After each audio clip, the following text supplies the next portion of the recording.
We already know what helps. Connection is the cure.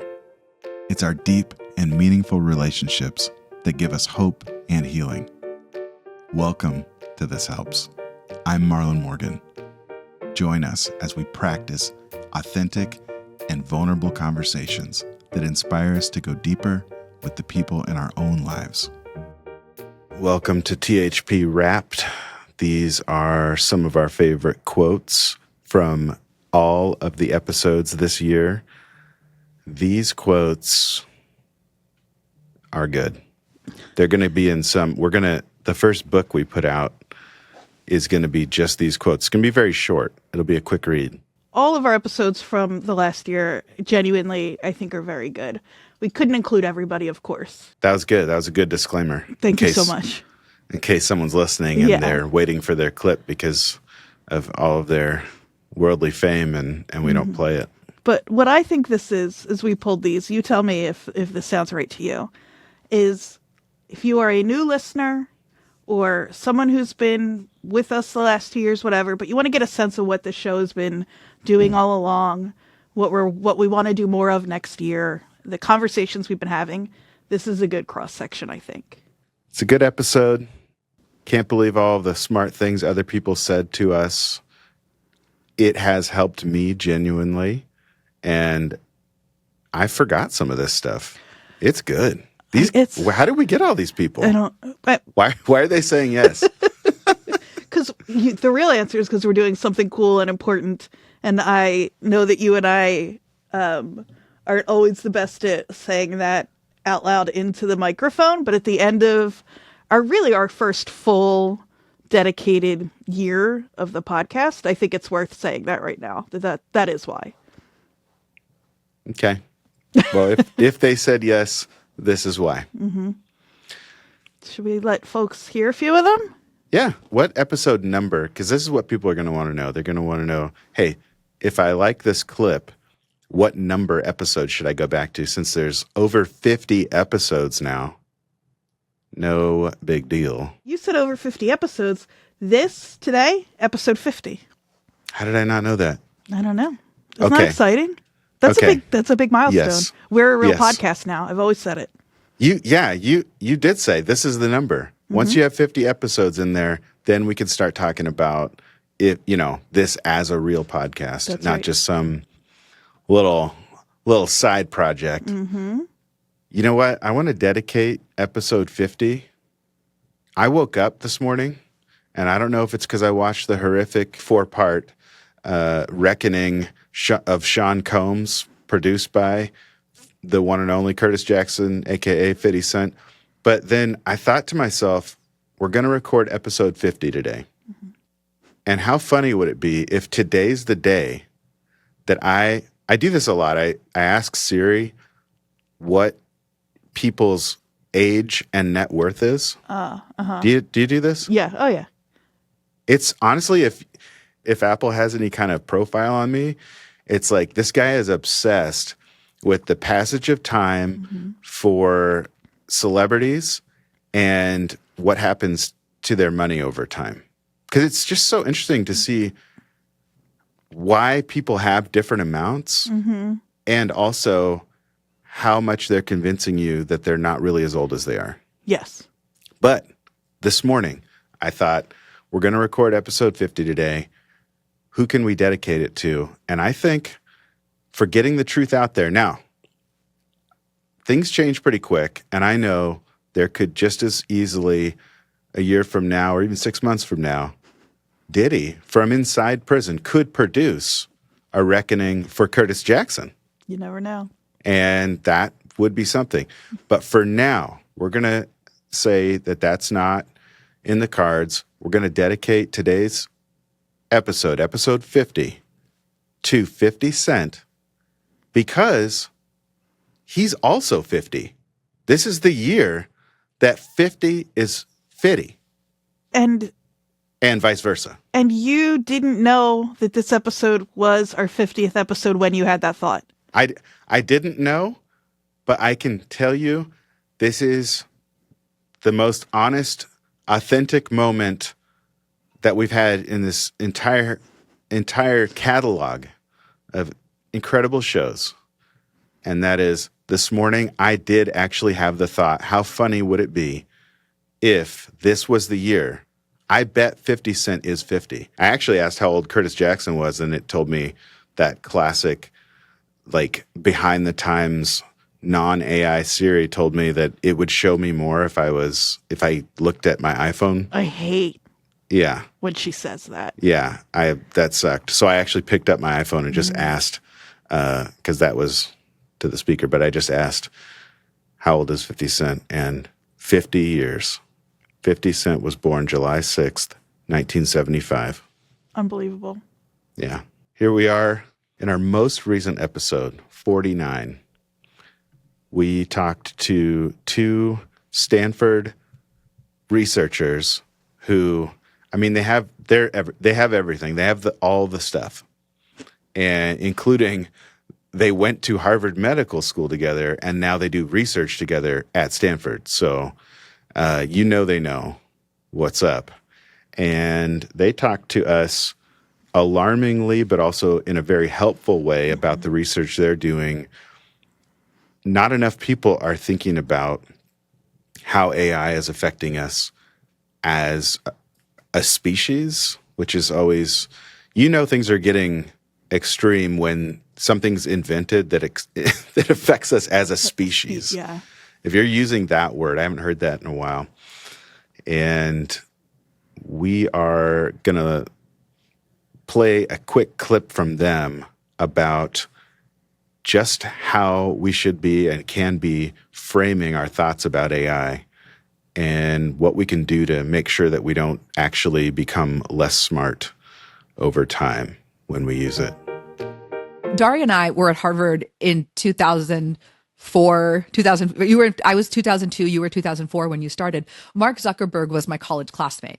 So my roommates were like user 47 and 53 of Facebook. I joined a week later, and I was user 1,110 because I just I'm not good at checking my emails. I'm still not good at checking my emails. But also there were like 3 other Facebook-like websites that were being created on the Harvard campus at that same time. The reason I share this is we have had a very unique perspective where, people we went to college with then went and built these companies.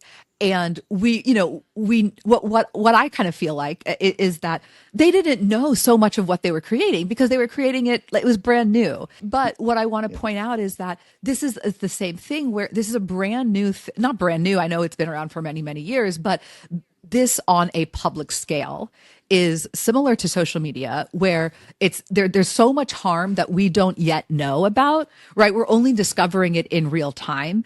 And so what Darja and I have been saying and what Brainstorm's been saying is we need to think about what we learned from social media. And also, look, it took like 15 years for any legislation to address social media. And again, she and I were we were those early users. So we saw all this and we knew after a year that it feels bad. For example, I'll use myself as an example. I remember on like a Friday night seeing people posting pictures and realizing I wasn't invited to that party and I'm not cool enough. Like they didn't invite me. Right. And so we knew from the very beginning that there was harm. We didn't pass policy or make it a huge public health issue for like 15 to 20 years. We cannot do that with Gen AI. We have to be very respectful and recognize that there are harms that we have no idea are going to come. And then the earliest we start to see harms, we need to be proactive, change the legislation. Companies need to change the product. Families, children need to be educated so that they are using these things safely. And we just can't let social media repeat itself. It would be a huge tragedy and failure for all of us if we don't learn from history. So that's why I'm going to get off my pedestal now. I tried to bring up, to be relevant, I tried to bring up Mark Zuckerberg. I was trying to be careful not to blame him for everything because I think that's given him a lot of credit as well. But I tried to say something just in passing. And Dr. Vasan was like, well, pretty nicely, but still absolutely housed me with, when I was at Harvard, he was in the building next door. She was saying before he left, actually. Yeah. She and her friends were in the early thousands of users on Facebook. Yeah, well, I think she was in the hundreds. She was like Yeah, 800 something. Something like that. Talk about, you said before, the people who know their stuff. These two could not be more perfectly qualified to be talking about what we're dealing with now. No, and It's I guess unbelievable. That flex, doing all this research, and then being like, yeah, and then some other less formal research that we did was just going to college with Mark Zuckerberg. We were there. Yeah, so I guess they have a context for what's happening now from their old college buddy, aka that guy, aka lookalike from a one friend of the pod, formerly on mic, Hannah Ravitch, recently gave Zuck, and that's what I call him when we get together, the animated version. I think it's the main character, the boy from Cloudy with a Chance of Meatballs. So I want to quickly see if we can. We do want to start integrating more lookalikes into the show because they're a huge part of my personal life. I can't do anything without also finding great lookalikes. Yeah, that's like number one on our priority for the upcoming year, more lookalikes. Yeah. Now that I've shifted, here's the other thing you're getting with our recap episode is I'm in a new space in the studio, and so now folks will get to see my sweet son Pacey. Pacey? Every episode. Yeah. Curled up behind me. Yeah. He's there. It's worth it's worth looking for because he really does take the stress level down. This is a kind of a stressful show to watch and be a part of because I'm so intense. So I feel like a therapy dog for everyone, just in your background. I think Pacey's the person for the job. He's a perfect therapy dog. All right. All the way back to 47, a one Larissa May, a.k.a. Larz.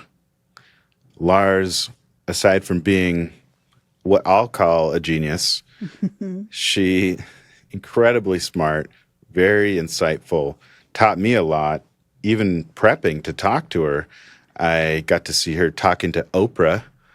No big deal. Mm-hmm. The Oprah, not just the person you don't know with the same name. Any old Oprah. There's a lot of those.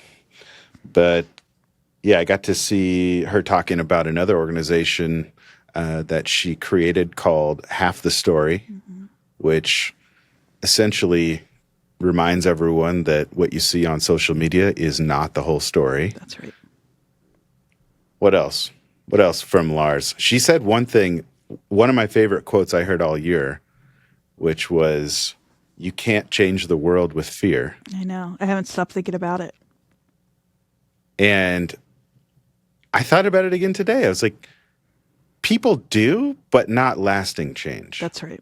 All the people that we know kind of change the world in a bad way.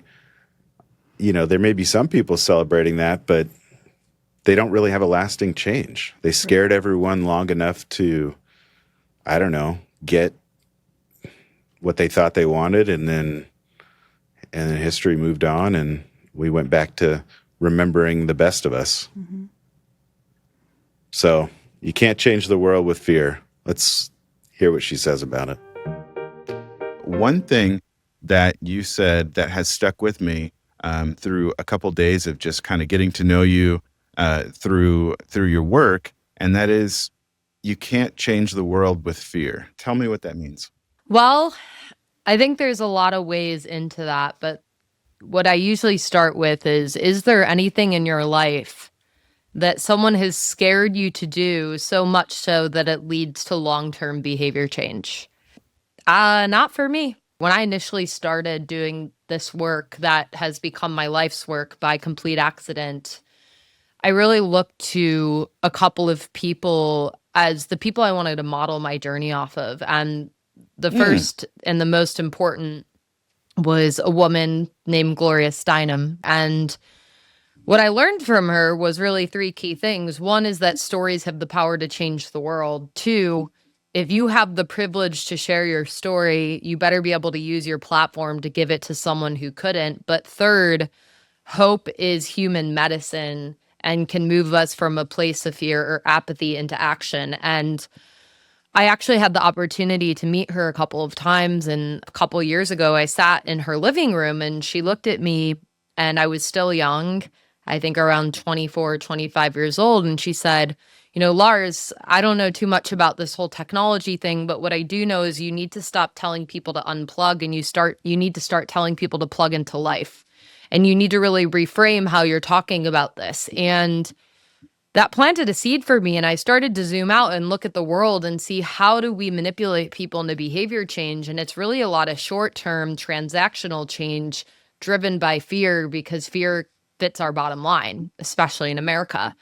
But when I started being on the ground with kids in communities that were already afraid of so many other things in their life, I realized that the real hope or medicine for our world was really empowerment, and it was positivity, and it was engaging, not in a way that disregards the truth and the pain of what we experience as humans, but really, to flip life on its head and think about what could be possible.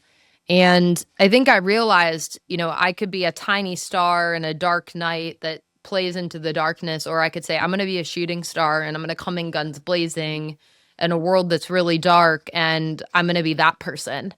And I think once I made that decision, I started realizing how powerful it was when you sit with a young person and you say, well, what could we do if we used AI to design a neighborhood where everyone could be safe?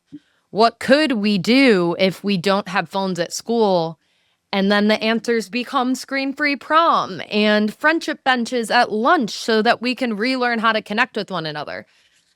And so I think I've just fallen in love with what does it mean to motivate through hope, quite frankly, because it's a lot more fun.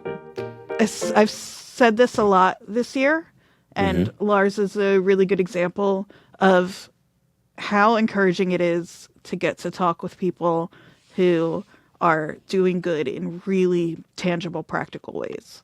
And listening to that clip, she's somebody who's so, I almost said industrious. She is industrious. She's so empowered. Prolific. And prolific, and she could be putting that energy anywhere. And the fact that she's putting it somewhere that is just makes me feel encouraged to see somebody like her doing that work. Absolutely. Yeah, she kind of, the way that my mind works is I hear about or think about the negative part of the story and what we need to stop doing, stop scrolling, stop, spending all your time online. It's lonely. And she gently, but with a lot of strength, reminded us to reframe and don't make it about what you're not doing, and plug into life and what you want to be doing. That's right. That's the lesson. And pairing that with the quote we started out with, it reminds you that hope is what creates sustainable change. That's right. All right. I want you to take it all the way back to one episode before 47, which was, of course, you guessed it, 46. And what we got there, we have a genuine TV and movie star, a one Rainn Wilson, a.k.a. Dwight Schrute, a.k.a. Spiritual Sage? How did that happen? What the heck? I don't know. And we didn't get to talk about this in the episode because it didn't make sense to. But getting to kind of chat with him a little bit before, he seemed very much the same off stage as he was on. Thoughtful, a little prickly in a way that I like, not in a negative way, but he just is real. I feel like you could trust it. Yes. Yeah, you could trust it. Absolutely. He's not going to blow smoke. He's there. Yeah. You know what? The only thing he did that sort of got him ready to go out right before we went on stage, because this was a live recording, and it was very fun to do. So hopefully we'll have more of those in the future. And he just sort of fixed the top of his hair a little bit in the mirror. And it didn't really do much. It just kind of, it's just so he could say he did it. And then he went out and was exactly the same as he was in the green room before. I loved it. Yeah. Guy rules. I fought really hard to get the word meat suit into the title of this episode. When I heard the clip, I was like, definitely, she definitely took out something so that she could get to the end of when he actually said the word meat suit. Yeah. But Yeah, you'll have to go back. I mean, everything in that episode is so good. So you'll have to go back and listen to the whole thing. But I did have to cut a little bit from the middle there to make sure we got the meat suit in. I knew it. I knew it. Oh, man. Okay, well, let's hear that clip from Rainn, where he makes me hungry several times. Not when he says meat suit. That actually made me want to throw up.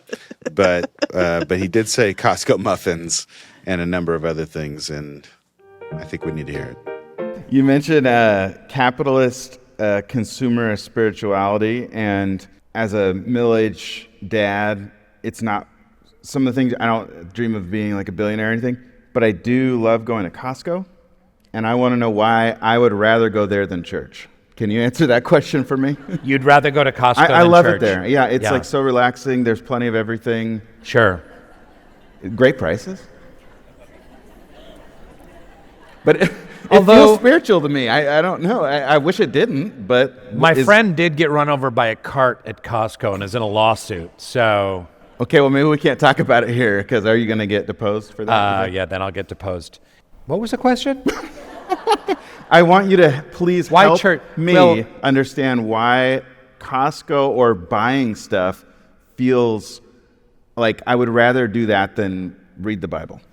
Well, listen, there's good dopamine and there's bad dopamine. And there's dopamine that is more satisfactory long term. It's like a rich, delicious, meaty meal. And there's, donut holes. Listen, why do you prefer Costco to church? Because your church is lame.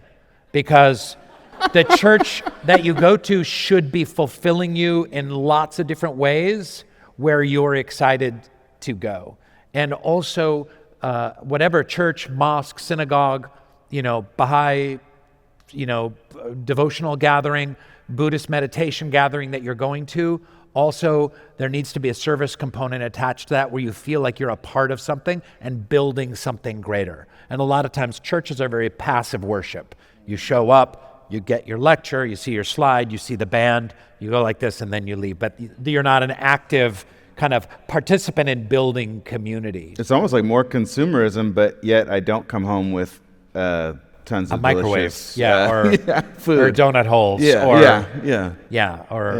or board games, or whatever it is that you're purchasing. Everything. Spirituality has become consumerized, where it's I will spend a certain amount of money, I'll go to a certain yoga class, I'll get a certain crystal, I'll download a certain app, I'll subscribe to a certain podcast or Substack or what have you in order to get some spiritual information, and that will quell my anxiety and bring me a little bit closer to center and make my life better so that I can work 60 hours a week and make a ton of money and live this life that's completely out of balance. And never really serve anyone else or sacrifice anything. Or never really get to the essence of what the spiritual message is, because spirituality is not there simply to reduce anxiety. Spirituality is to understand that we are spiritual beings having a human experience. We get 80 or 90 years in these meat suits, they fall away, and our essence continues on that journey. So our job here on planet Earth, which your church should be reminding you of, is to live in your spirit, to live the life of the spirit. And part of that is service to others. Part of that is building community. This is spiritual work. You don't even have to believe in God. You don't have to be a member of any religion. That's what I was referencing in terms of consumerist spirituality, that you purchase some spirituality just like you would purchase muffins at Costco. What's your favorite kind of muffin? Poppy seed. Not lemon poppy seed, but just straight. It's just sweet enough that I can eat just a huge Costco poppy seed muffin. Wow. Yeah, then blueberry. Okay. And then it's kind of fans out from there. You? Poppy seed is an interesting one, especially not lemon. Mm-hmm. I like just like a straight up corn muffin. Just like, is that not Interesting. yeah. I guess. I mean, Thanksgiving. I don't. Split and griddled. Is that not big on the West Coast? I could go to Are a we diner saying right now and split get and one. griddled now? Yeah, yeah. Look, I don't. Seems way more south than east to me. I mean, I'm no expert, but yeah. And then like once a year, just like a big old pumpkin muffin. And you went pumpkin like with an N Pumpkin. instead of an M. Punkin. Pumpkin. Yeah. Okay. Big old pumpkin muffin. Just a punk ass pumpkin muffin. Wow. Wow. But a Rude. real punky Brewster. Uh-huh. Okay. Well, I mean, I forgot about pumpkin muffins. And then don't forget, shout out, honorable mention, banana nut. Nothing wrong with the banana nut. Mm-hmm. It does remind me of bad continental breakfast at a hotel, though. That's true. Always a banana nut. Yeah. Nothing, Sometimes you get a corn muffin at one of those, and I'll take it. nothing less continental than those packaged They're always a little sweaty. rolls and muffins, Yeah. sweaty muffins. Mm-hmm. It's all the propylene glycol. Oh. All right. I'll tell you what. You can give me any kind of muffin as long as it's split and griddled. Said Andrea. Said Andrea earlier. Speaking of split and griddled, and then you get two halves. Next episode, Where are you two going guests. with this? Two guests. Okay. Two sides of the same muffin. That's right. We got Jeff Hall, Andy Merolla, two of what I think are going to be the Catholic Church's next saints when they, if there is a situation where they have to get the next two saints for sainthood, and just reminding you, I'm not Catholic, so I don't know what I'm talking about, but this is my understanding. Mm-hmm. Someone like the Pope will choose some folks based on, I don't know, their incredible personality and just the affability and fun-loving, smart level. If that's the case, then you're going to have a Saint Jeff. You're going to have a Saint Andy. You know, I don't want to be heretical. And so if I get to heaven, for example, and there's a problem with the way I referred to sainthood in this episode, my excuse is going to be, I'm going to claim ignorance. And so I'm hoping that who will be there, you know, on the other side is Saint Jeff, and Saint Andy, one from Kansas, one from Santa Barbara. That's right. And that's already Santa Barbara. That's already a sign. Look at that. But these guys rule, and they were so fun to talk to. Mm-hmm. I think we have a 3-hour recording. We have a regular bro science length podcast from them, but we only put probably a little over an hour into it. But you got the best parts. So much good stuff. Something that I had to cut a little bit out of what was that? AM PM? Too much good stuff? Do you guys have AM PM on the East Coast? Or is it all Wawas? Oh, it's yeah. all Wawas and Poland Spring.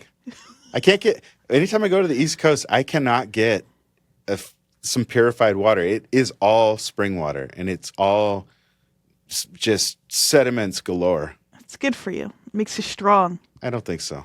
You ever been to a Wawa? Probably not, right? You've never been somewhere where they have them. Oh, well, guess what? I have just recently. Florida? I was in the Wawa, D.C. and DC's across got the street Wawas from now. Yeah. What'd you get? I'm so sorry to our listeners. This is so important to me. I got so much stuff. It was nice. It was described to me by the person, the night manager at the I don't want to brag, but at the AC Hotel in Washington, D.C., which that's a whole different story. But the person told me, I said, what is that across the street? And she said, it's sort of like a upscale 7-Eleven. And you know what? She was right. Wawa started in Philadelphia. It's very important to South Jersey in particular. It has begun to spread northward, but you still can't get them in North Jersey. Spreading southward as well. But in Florida, they started before like DC or Maryland ever got them. And they're so important to the folks in this area. I mean, you're saying it's better, which is better. a little judgy. No, it's not. It's objectively better. Okay, first of all, I don't like the name Wawa. I already feel like a giant baby most of the time, and I don't want to actually sound like one. They're So named I'm not after the Canadian goose. I don't think you knew when you brought up Wawa how important Wawa is to me and my personality. I think it's what's happening right now. Look, because I'm starting to feel personally offended. Unless it's Mother Goose, I'm going to stick to this and Canadian geese everywhere, I don't think they even like the name. They didn't get to choose that name. So, okay, let's say this. I'm starving. I just came in to a town. There's a Wawa across the street. But little did I know, I wasn't starving for food. I was starving for a different kind of calorie. And that is what A1, Andy Merolla, and Jeff Hall wanted to tell us about. They wanted to tell us about the social calories that we need during the day and how some are actually higher quality. And because the night manager at the hotel I checked into did call it an upscale 7-Eleven, I'm talking about the Wawa again, I was able to find some high quality nourishment in there. That's right. And that was good. Some lean protein, in addition to some caffeine, which was perfect. But when we talked to Jeff and Andy, they talked to us about how even some of the things that we don't think are that good for us, like some basic small talk, even about the weather, is actually good for us and makes us feel better, makes us feel more connected. What are social calories? So I guess now about 30 years ago, these two researchers out of University of British Columbia came up with this idea that people regulate how they spend each one of their moments of their days, either in an interaction or out of interaction. And their concept from this was that depending on the amount of social calories you get from the interaction that you're in, the more that you feel completed. So social calories starts with the idea that each one of our interaction has some sort of caloric intake that feeds our need to belong. I think the reason it resonated with me is because I love food. And, well, first of all, it made me hungry. And second of all, it made all social interaction kind of give me the feeling of, oh, this is going to make me feel good. But it's not necessarily all created equal. I think there are interactions that maybe feel good, but don't give us the calories we need, kind of like food. How far can we take this analogy? Because I'm willing to talk about it for 90 minutes. Yeah, I mean, one of the projects that I did, and this was on the idea that there are 7 types of conversations that you can have, which are more nourishing. And they'd include stuff that you might guess, and that can be a deep, meaningful conversation. That can be showing care and affection for another person. But it can also be things like joking around. It can be catching up. So what's interesting is when we begin to broaden our definition of what's a really good caloric intake, we realize that there are opportunities to do that all the time. Joking around with somebody as you walk through the hallway together at work, catching up with a friend, just for 15 minutes. These little moments offer us a chance to feel nourished in our lives. You can also think about the idea of a long-term caloric intake, so that you're actually having really, really rich, meaningful conversations that'll last you a long period of time. But those 15-minute ones can also play a big role. So I think you can really sort of think about the idea that there are a diversity of ways to get your caloric needs met. So it's not just one way. But you can also think of a lot of conversations which don't fulfill that need. One study found that the more time you spend at meetings at work, the more lonely you feel during the day. That makes sense. So, and if you're willing to get negative, I love that. Other than work meetings, what are some other things that we should watch out for? And now I'm trying to relate this to social calories because I do not want to lose this analogy. Let's take up, though, a type of interaction, not so much meetings. We can pivot away from meetings. Okay. Let's think about conflict, because in the moment, it's difficult, it's challenging, and it might be exactly what your relationship needs to both test it and to grow from. And so, like, whether it's a work meeting or a conflict, on one level, it's challenging and tiring, but it's going to lead to very good outcomes over time. Whereas maybe if we avoided it, we gain that short-term benefit of not having to deal with it. But as you know, the longer you put off some difficult conversations, the worse things can get for you relationally. It genuinely changed how I think about it, because I have been so anti-small talk, and every time I find myself in a position where I know it's going to happen, I, for real, think about that conversation, and I feel a little better about it now. Same. I used to dread it. And shout out to anyone in education, but there's essentially 3 things that get talked about outside of actual work when you are in education. And that is, 2 of them are seasonal. One of them is year round. Year round is whether or not it's far in the week, how far in the week it is from the weekend or the next break. Uh-huh. Okay, so that's year round. The other 2 are seasonal.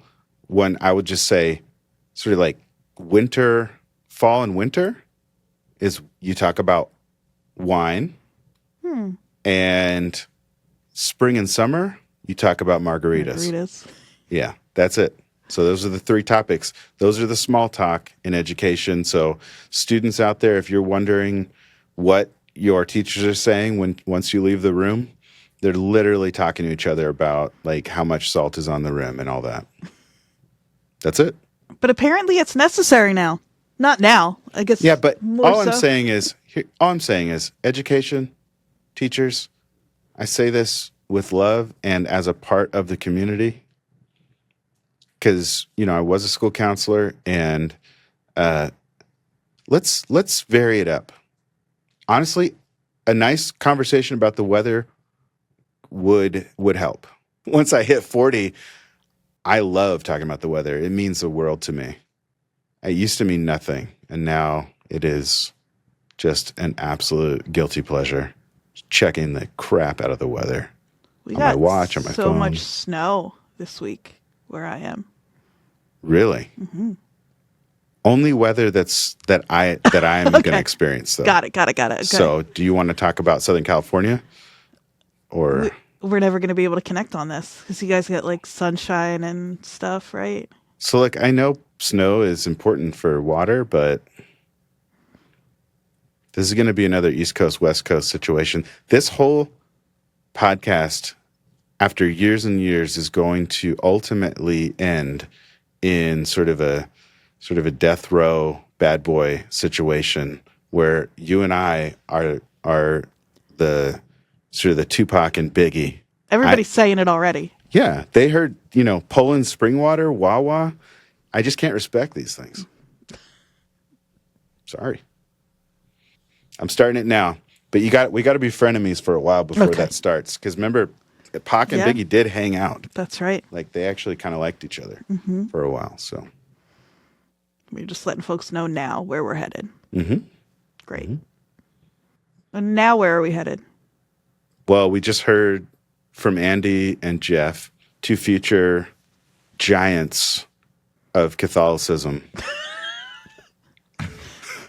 Maybe we'll get some. Sorry, I apologize right now. So I'm apologizing right now. So if you are going to write in or say something about that I was, saying something bad, I'm not. And so not only will I deny it, but I'll also apologize for it. So both bases are covered. I didn't do it, and I'm so sorry. Yes, just in case. Whichever whichever camp you're in, that's my response. We got one legend.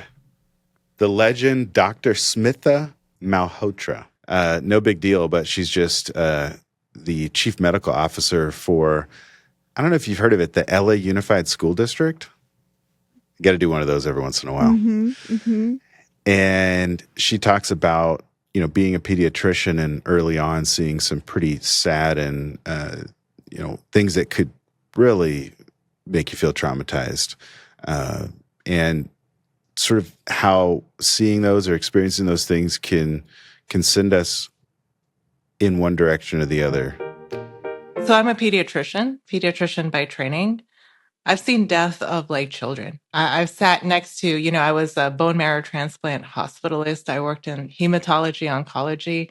I've seen children die at like 16. I've held their hands in their last moments when they had no one else there, like when they were deserted by their own families. And you begin to realize like there is so much more to life than this like persona you want to present to the world, this persona you want to build for yourself.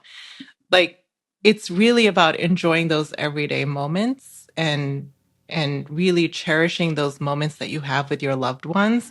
And even if you have to look silly in the process, like I act silly all the time with my kids with no regard, but those are things you will never regret. What's different about that, though, is I think a lot of people, especially when you have a hard job or have to watch something traumatic, will harden themselves, go further, build more layers over their heart. And that is seen as strength in some situations. But what I'm hearing from you is that you have allowed some of these really heartbreaking situations to bring you to a place where you can be vulnerable and actually grow and strengthen through them. There's something to be said. Like if you are seeing that kind of level of trauma every day, that kind of level of loss every day, I completely understand why people harden themselves in the it is the coping strategy, and it helps you cope through your life at home, your life, at work, your life with your children. But for me, I want to, when it's my time to go, I want to just leave with no regrets. Like that I spent every moment with my kids being as present as I could. I'm sure I'll have some regrets, I'm sure. But I tried my best, and I just don't want to be that closed off person because that's not the life I want to live. Some pretty like intense stuff. This episode, there are a lot of episodes where, I don't know, I feel like these people who deal with some of the most serious stuff and some of the heaviest stuff also end up being the funniest people that we talk to. Yeah, you got to balance it out. Either that or they're going to be the most depressed. Mm-hmm. I feel like, yeah, we see that a lot. I think sometimes we've seen the opposite. I'm not going to name names, but there are some people, even doctors really, that we've talked to that absolutely genius smart and could deal with anything, but seem pretty guarded. But it was great to hang out with Smita, and she kind of showed us what it looks like to experience difficult things and use them to go deeper in your own life and just become a more accepting, approachable person, I would say. 100%. And it's not in this clip, but one of multiple Biggie Smalls references that have come up in the last year on our podcast. Mm-hmm. So I just want to put a little pin in that and encourage people to go listen to this episode find that too. Easter egg. It's really / fun. Christopher Wallace, Frank White Easter egg. That's right. So that was Smita Malhotra, Dr. Smita Malhotra. I forgot about this, but she kind of also touches on the idea of like your strength is in your vulnerability. Mm-hmm. That was good too. Mm-hmm. I don't think I set it up with that, but yeah.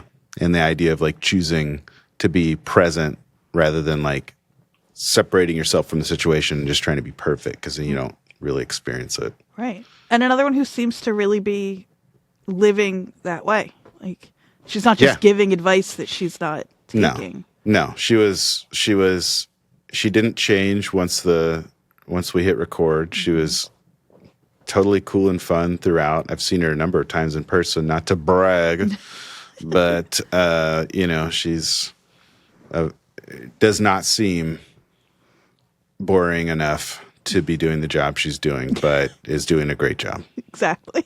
She's very fun and and easy to talk to. Speaking of fun and easy to talk to, Getting ready to talk about Brian's clip is giving me the same feeling I had every time I don't usually say this about people's books, and don't get me wrong, it's an incredible book, and you should read it. But talk about pain, giving way to a deeper life and a better life, and facing things the way they are, kind of not as you would have them. Brian McLaren, the guy is a theologian and a prolific author. We were lucky to talk to him this summer. And his book, Life After Doom, which it is that. It is, but it should actually be Doom should be first in the title, because that's what you feel and go through at the beginning. He does not shy away from that. yeah, it's challenging. Yeah. This is another time where Costco came up as a coping mechanism for me, because it was I was about halfway through the book and kept getting sad every time I was reading it, because I kept being like, when am I going to get to the hopeful part? And but I knew it was changing me in a way that was like good. It's kind of like eating vegetables. It's like, this is not, this is no Clive Cussler, but shout out to all the retired dads, Brads, and Chads. And me every once in a while, apparently. But yeah, he really walked us through that whole process in that episode. And please listen to it, because you don't have to do it alone. I had to read that book alone. And finally, what I told him is I had to actually go and walk around Costco for the final 3 hours listening to the audiobook, because I was so scared of the end of the world and not having enough like water and food that I had to be in a place that I could see a warehouse of abundance, of water and too food. much. Yeah, I wanted to see so much stuff to keep people alive that was nuts, and that actually got me through it and changed my life and for the better. But it was not easy, and I think it's a great challenge to go through that book. I would go through it with someone if you have the. We got lucky that we dealt with that and then got to talk to Brian. It's not I've been, as you were saying that, I was trying to figure out how to articulate this, which is like, it's not like there is hope in that book, but it's a kind of realistic hope. It's not the kind of hope where, you're like, I hope something and there's no action behind it. It doesn't really mean anything. And what you're saying is like, I'm going to ignore what the problem is and just say, I hope it doesn't rain tomorrow. You know what I mean? Yeah. It's the kind of, I would call that kind of hope like the back of Home Goods, like with all the sayings on like wooden, yes, like press board, and like, yeah, it's like the misshapen, mispainted ones at Home Goods that you can get for cheaper. Yeah, and I'm allergic to that kind of hope. I have no patience for it, but this is not that. Yeah, it was not #thankful hope. But it also wasn't despairing, is what I mean. I didn't come out of it feeling like there's nowhere for us to go. No, but he makes the point. There's always a place for us to go. It's back towards each other. It's back toward a deeper truth and toward spirituality and toward the things that before we got distracted and entertained into a deep depression, it's the things that actually matter. So, I mean, I walked away from that feeling like the time and effort and energy I was using to doom scroll and worry about how the world will end and the actual doomsday clock, that all of that time, effort, energy I could be putting into like arranging a sing-along at the park. Not that I know how to play an instrument, but he does. Maybe I can go to Florida and hang out with him. Like, we could be doing things with that energy that really is geared towards selling us something, like, do doomsday prepping, essentially. That's what I feel like I'm doing a lot of times when I'm buying anything. It's just like, well, it'd be better to have 50 pairs of socks in case I can't get them anymore. It's like, now I just had a house full of socks and no hope. Actually, this episode on YouTube, Brian McLaren's episode on YouTube, is, I think, by far our most listened to and shared episode. Yeah. So there must be an appetite for it. Maybe I'm just a wimp. And I don't think so. I think sometimes it's really helpful to hear the things that we're all feeling inside said out loud by someone who we can trust and who isn't talking about that stuff to scare us into buying more socks, Yeah. And I think a lot of people were probably helped by hearing this conversation for that reason. Yeah. I would say that one is probably, out of the last year, the most life-changing. It was for me, and reading that book as well. Mm-hmm. I agree. So I'm glad to see people are listening to it and watching it. Mm-hmm. You can see how honest and trustworthy his face is. It helps.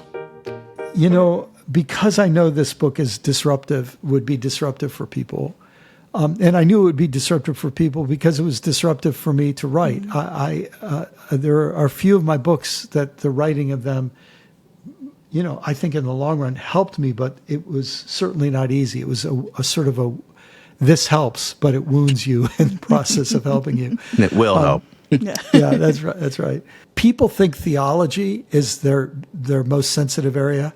I think economics is even more sensitive to a whole lot of people. And I'm challenging both theology and economics assumptions in the book. So I'm glad I was a pastor for all those years, Andrea, because I think it taught me to be a little more pastoral rather than just clobber people on the head and hope they get it. Because it's hard for all of us. In fact, the word doom in the title, it's not talking about the end of the space-time universe. It's not saying we're all going to die and there's no hope. But what it is saying is, there is a psychological experience that comes upon a person, many people for the first time in their entire life, when they think our problems are bigger than our solutions, or when they think there might be a way out of this, but I sure don't see it. I used to know all the answers, how to solve all these problems. I don't think it's going to happen anymore.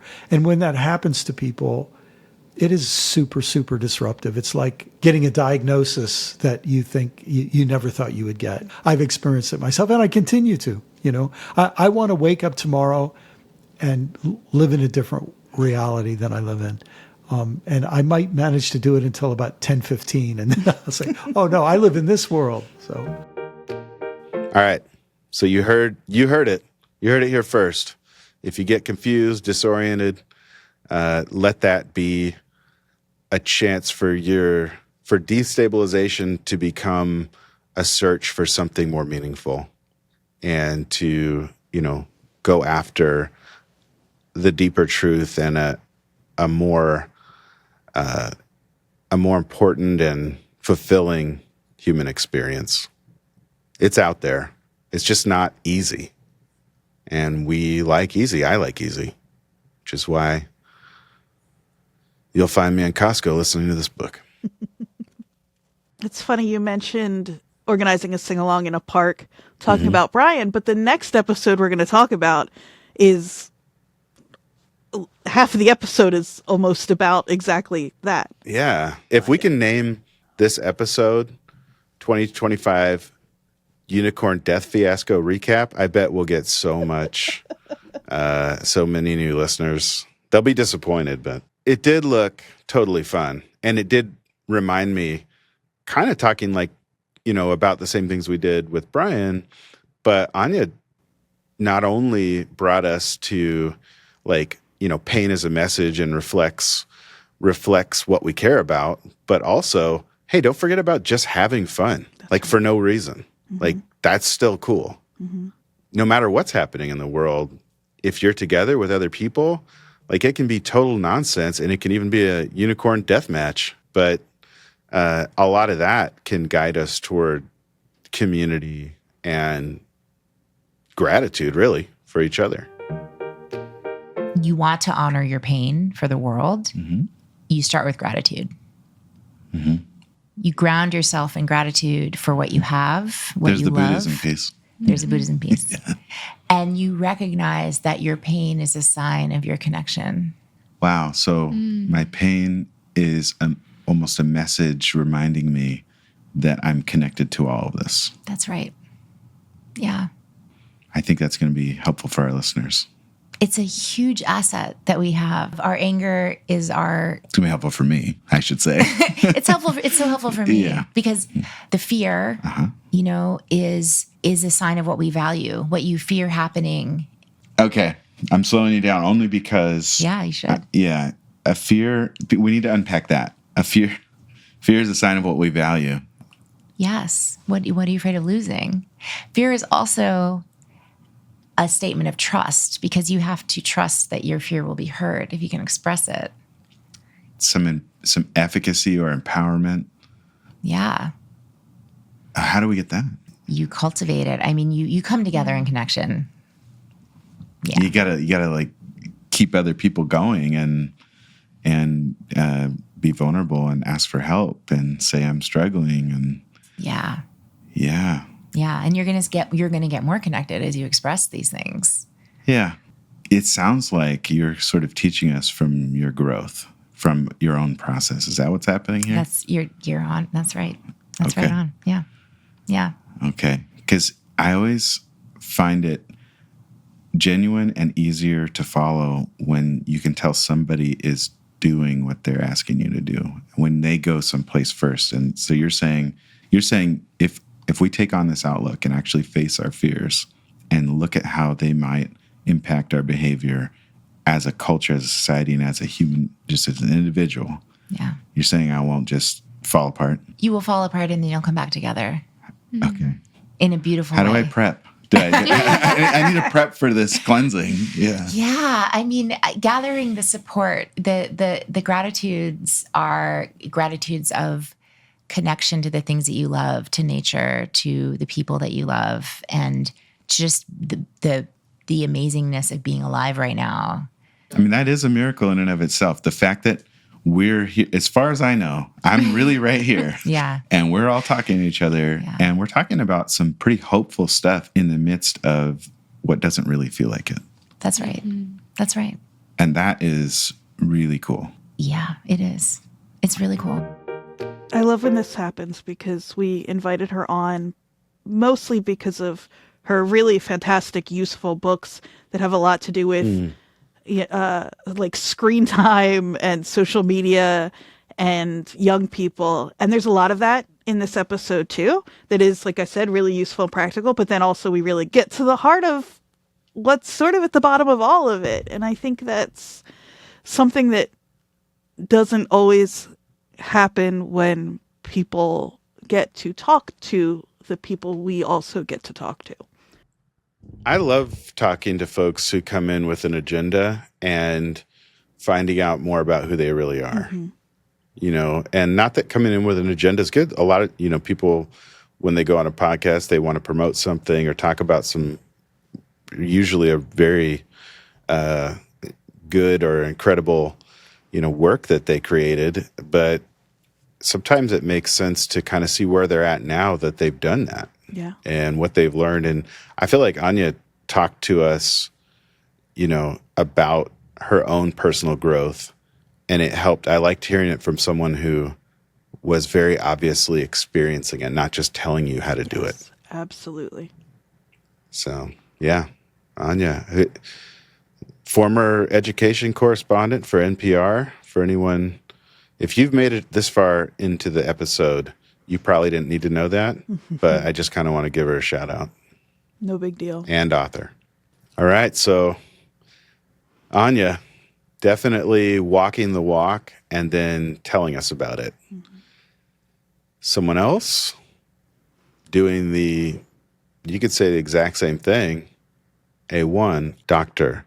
Anna Malaika Tubbs. This felt like a class to me, like a class that I would have wanted to take in college, but, sadly was not being offered at my California State University that I went to. And just the dynamics of power and why people want it, how they get it, how they keep it, and even some of the thoughts and feelings that go into that. Just brilliant, fascinating, thoughtful, nuanced. I feel like a lot of how Anna Malika Tubbs comes across is like she's like the definition of a velvet hammer. I feel like she is very careful with her words, incredibly brilliant, has thought through all of the things that she's, talking about and done great research. She has the 2 books out, The Three Mothers and Erased. We talked. Both so good. I know. We talked about them both, but yeah, the first one, The Three Mothers, talks about the mothers of Malcolm X, James Baldwin, and Martin Luther King, and kind of it's actually a good prequel to Erased because the whole point of her bringing up these 3 people is that you don't hear about them a lot. Right. There wasn't a lot of research done on the people that essentially shaped these other figures that we look at as having had a huge impact, on us. Something that I've always been kind of obsessed with is how important storytelling can be. And being able to put these kind of like built into the foundation of everything we all sort of implicitly believe without even realizing that we believe it. And those things can be really hard to wrestle with and to think through if you don't have something you can hold on to like that. And she does such a good job using these stories to wrap those concepts around. Does that make sense? Yeah, I feel like it was way less, like when I say it was like a class, it was like a class from your favorite teacher that's not just like telling you to read the book. They're saying like they're relating, things that you know about and have experienced to what they're talking about. And, she kind of helped me understand what she meant by patriarchy and why that is an issue and more than helping me understand the problem, she helped me understand that the solution isn't like a different group of people all being in control. It's having a system or creating a system where everyone can choose for themselves what they want to do. And that was really cool. We have to get off this kind of ladder of my road to being treated as a human being is to assimilate to white men and white women. But that's the cycle that we've actually seen historically, is those who start to believe that is how I become human in the US. I assimilate to them. I fight for power. I fight to dominate others. I fight for opportunities because there's scarcity and only so many of us are going to be able to make it. That's not the goal. The goal is actually for power to be in the hands of all of us. That's the definition of democracy. That's what we all have said we're fighting for. The opposite of American patriarchy is not that women have power over men. That's not the opposite. The opposite is we each have power in ourselves to make choices about ourselves, to live in a country where our vote counts. Each of our vote counts.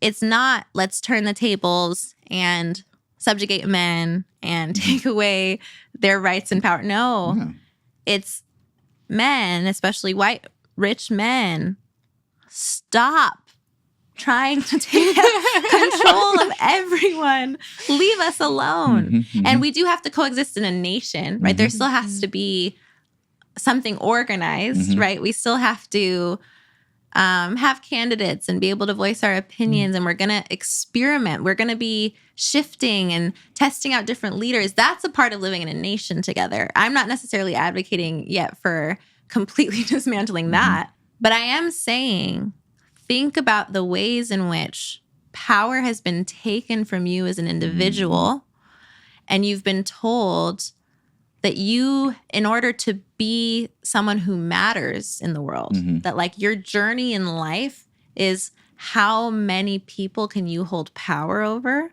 versus can you find power in yourself? I honestly feel like this is a conversation that I would want to have for like 2 or 3 more days. Yeah. But I have in here like all these highlights and exclamation points in my notes from Erased. And I want to talk about the Sacagawea, which you confirmed most of our suspicions. Because even in school, when I learned about Sacagawea, I was like, she doesn't want to do this. This doesn't make sense. I don't know if any. But that's probably because of what your family taught you. Like, that wasn't because of your like formal education that you had that suspicion. I'm guess. I'm gonna give your mom credit again. I don't even know, but someone must have told you like that's not how Native women have been treated in our country. I just didn't see any women or girls in my life that would like, were trying to like hang out with 2 crusty old explorers. Yeah. Good reminder about what power really is and how we know if we have it or not, because sometimes if we step back and look at our lives, we're just reacting to other things that we've seen other people do, and that keeps us distracted from our own thoughts and feelings and kind of even our own insights and intuition. And so getting back in touch with ourselves is a huge step back toward living a life that you like living, that you feel like is meaningful and will actually help you feel better. This last one, it's no secret that I love Barack Obama. And as it turns out, the more people we talk to, I feel like I'm turning into him right now while I talk to him. As it turns out, I'm getting tired. The more people we talk to, that he has talked to, the people that he chose to be in leadership, like... I know. We've talked to a few of them now, quite a few. I don't want to brag, but maybe I do, because this is something I'll brag about. Mm-hmm.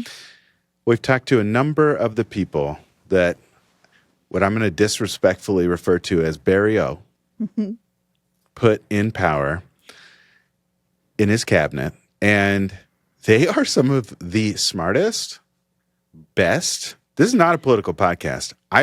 This is not even a political conversation. No. And you can feel however you want about Barack. I'm not even talking about his policies. You are getting more and more Barack as this goes on. That was so Barack. Amazing grace. How sweet the sound. This is a real mic drop moment. I can't control myself, clearly. So anyway, shout out Barry. I'm going to call him. Mm-hmm. Now I'm just like trolling him so that he'll respond. Can't wait to have him on the pod. Yeah, I mean, we're going to play this next year when he's on. Mm-hmm. And shout out to Michelle and Sasha and Malia and Bo, the Portuguese water dog. Yeah, that one got weird. I liked it. Okay. All right. So anyway, we did get to talk to the person that President Obama chose as a Surgeon General recently, and we'll wait to see if that conversation can make it on to the show, and then or maybe hopefully we can have Dr. Murthy back, and because that was in a different context. But who we've talked to now also twice is the person that President Barack Obama chose to be in charge of the nation's education. Secretary of Education, John B. King. Dr. John B. King. I love him. Like, genuinely. I love him too. I love him too. He's my brother's keeper. I can't stop. I don't know. Yeah. Anyway, I can't imagine, like, there's been times where we've met people and it's like, don't meet your heroes. And it's like, oh yeah, that makes sense. This person is not very cool. Not on this podcast. When you say we, you mean more broadly. True. That's true. No. Just I for have our not met- listeners, I don't want them speculating that anybody No. we've been so lucky, actually. Everyone we've talked to has been great. Yeah, I don't think. Yeah, that'll be interesting when that day comes. Our listeners will either know, because I don't think we'll do a great job hiding that, or they'll never hear it. So Yeah, that's what I was thinking, actually, and just not saying. But yeah, I'll say so hopefully, yeah, we'll just love everyone from like we have so far. But Dr. John B. King, you can read his book, Teacher by Teacher. He was a teacher, but then he also somehow got a degree from every Ivy League school you've ever heard of. And he was the first Puerto Rican and Black Secretary of Education. And when this guy starts talking, you just want him to be in charge of education, and then he is. And that's how I felt when he first, like, I've been following him since he was appointed. And he has shared with us all kinds of just wisdom and, different ways in which he views leadership as a responsibility, and to be a voice for people who don't have a voice, and to represent people's wants and needs even when they are not in a position to do that. Beyond all of the political, ground that he has broken, and with the policy and just his leadership style, and even now, he's in charge of the state university system in New York. which is no small feat. No. That's a huge No. undertaking too. Yeah. He's the chancellor of the SUNY Yep. system. Yep. So, yeah. So the first time we talked to him, he was coming to us from Albany, New York. Ever heard of it? Also, and but he didn't talk about Albany. He loves to talk about one specific place, and that is where he's from, Brooklyn. And I saw just a little bit of a moment to kind of maybe get him to talk about what he did in Brooklyn growing up and what he does now, because he still lives there. And, watching him give his speeches over the years, and then being able to ask him directly, carefully, if he is a fan of a one theme of this podcast, Notorious B.I.G., in which he referred to as Biggie Smalls. That's right. Which was told me everything I needed to know. That's right. And then he slowly proceeded to, this is the biggest scoop. We're not really a journalism podcast, but we were in this moment because we had, it's not like he, was the Secretary of Education and then now he's retired and he could say anything he wants. Post-presidential Obama is just unbuttoning his shirt, to like the third button, just saying whatever he wants and walking around with some really, high-waisted slacks and whatever you want to say, he's doing it. But that's not what we want to share with you today. We want to share with you what it's like when he needs to clear his head and he's driving around. First of all, the fact that he can drive around New York is already something I can't do. I tried once. But he drives around. Yeah, I know. He drives around Brooklyn in his old neighborhood right next to Clinton Hill, which is where he talked about growing up 2 blocks from where Biggie grew up. Mm-hmm. And what did he say? He said he lets his windows down. Yep. I mean, he was still holding on to a little bit of formality, and then he finally just told us that's how he does it. That's how he clears his head.